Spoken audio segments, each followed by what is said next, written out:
Bismillahirrahmanirrahim. Assalamualaikum warahmatullahi wabarakatuh. Bismillah, alhamdulillah, wassalatu wassalamu ala rasulillah wa ala alihi wa sahbihi wa mawala, amma ba'd. Rekan-rekan yang dirahmati oleh Allah subhanahu wa ta'ala, sambil mengisi daripada waktu zuhur, saya akan menyampaikan beberapa hal, yakni berkaitan dengan dakwah ya. Jadi ini saya sampaikan khusus untuk bagi teman-teman yang ingin belajar untuk ruqyah, baik ingin belajar ruqyah secara mandiri untuk meruqyah diri sendiri ataupun meruqyah untuk orang lain. Pada hakikatnya sama ya. Dan lebih khusus lagi itu teman-teman yang memang ingin jadi praktis ruqyah, yang ingin mengobati orang lain ya. Jadi seorang peruqyah itu mesti memahami pondasi berpikir ataupun hal-hal yang memang sifatnya fundamental dalam hal dunia ruqyah. Yang pertama adalah seorang peruqyah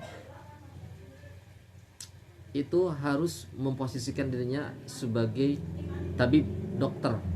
Itu orang yang mengobati orang yang sakit, harus memposisikan seperti dokter.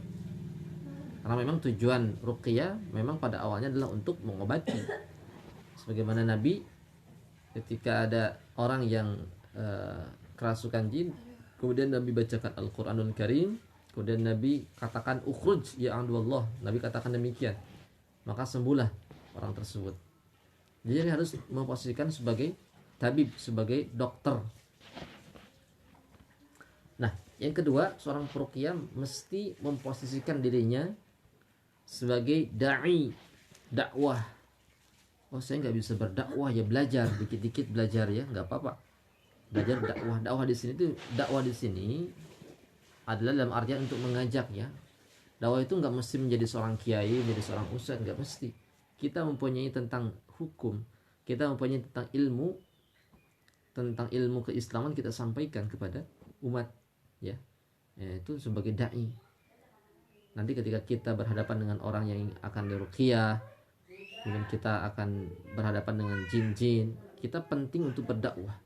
Orang yang diruqyah kelihatannya tauhidnya lemah, tauhidnya nggak begitu kuat, masih tidak tahu mana itu musyrik, mana itu tauhid, mana itu halal, mana itu haram, maka kita sampaikan tentang Islam, kita sampaikan tentang ilmu agama ini.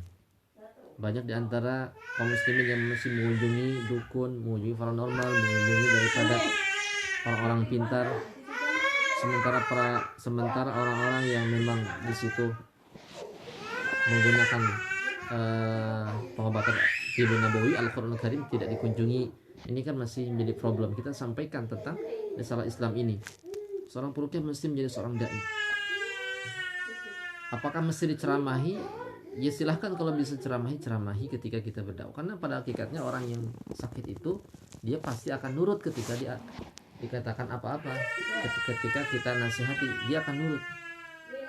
Ketika dia tidak mau sholat, kita harus nasihat dia supaya mau sholat. Ketika dia tidak mau berpuasa, ketika dia tidak mau ngaji, tidak menutup aurat, kita sampaikan supaya dia menutup aurat. Jadi tatkala kita mengobati orang, tapi kita pun berdakwah. Dan tidak sedikit, ini pengalaman saya ketika mengobati orang, tidak sedikit orang itu sembuh itu karena faktor dakwah. Apalagi kalau orang-orang yang mempunyai gangguan pemikiran, gangguan psikologis, depresi, gangguan jiwa, stres, jodoh nggak dapat stres, kemudian pekerjaan nggak dapat stres, jabatan nggak naik stres, ya banyak ya. Saya pernah meruqyah seorang perwira yang stres memikirkan jabatan. Saya pernah meruqyah orang ibu-ibu ataupun mbak-mbak yang belum mempunyai jodohnya nggak kunjung datang, stres sampai dirawat di rumah sakit jiwa. Itu pengobatan yang berkaitan dengan orang-orang yang bermasalah dalam hal pemikirannya, itu butuh dakwah, butuh motivasi, butuh nasihat, butuh pencerahan pemikiran. Nah, pentingnya seorang pengobat dakwah di situ. Bahkan saya lebih cenderung ketika mengobati orang yang mempunyai gangguan psikologis, mempunyai gangguan depresi dan kejiwaan terganggu, itu lebih banyak menggunakan metode-metode dakwah dalam ruqyah. Ruqyah pembacaan Al-Quran sangat sedikit, tapi dakwahnya yang diperbanyak. Dan justru ketika seorang peruqyah dia ada dia menggemban misi dakwah, itu akan memperkuat orang yang terkena gangguan jin tadi itu, dia tidak akan terkena gangguan jin lagi. Betapa banyak orang yang di ruqyah, jinnya keluar masuk lagi, di ruqyah jinnya keluar masuk lagi, di ruqyah jinnya keluar masuk lagi. Kenapa? Karena nggak dibentengi keimanannya, karena tidak dibentengi dirinya oleh si peruqyah. Bentengi dengan dakwah, harus perbanyak ibadah, jangan sampai meninggalkan sholat dan sebagainya.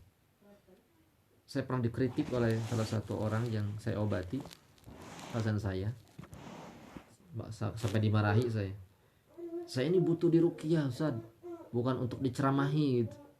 Saya ini butuh diruqyah bukan untuk diceramahi. Orangnya itu keluhannya malas ibadah gitu kan, sementara saya ruqyah nggak ada jinnya, nggak ada apa-apanya, memang ini ruhnya yang lemah.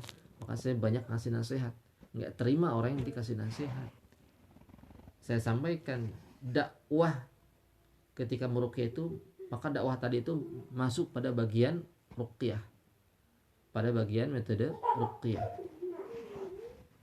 Yang ketiga yang harus diperhatikan seorang praktisi ruqyah, itu mesti memposisikan sebagai mujahid. Kenapa? Karena dia akan berhadapan dengan musuh-musuh Allah. Dia akan berhadapan dengan anak buah iblis, cicit-cicit iblis, para syaitan yang senantiasa mengganggu manusia dengan tipu dayanya. Harus memposisikan sebagai seorang mujahid. Berarti kalau seorang mujahid, dia tidak boleh takut, tidak boleh gentar, dia harus berani.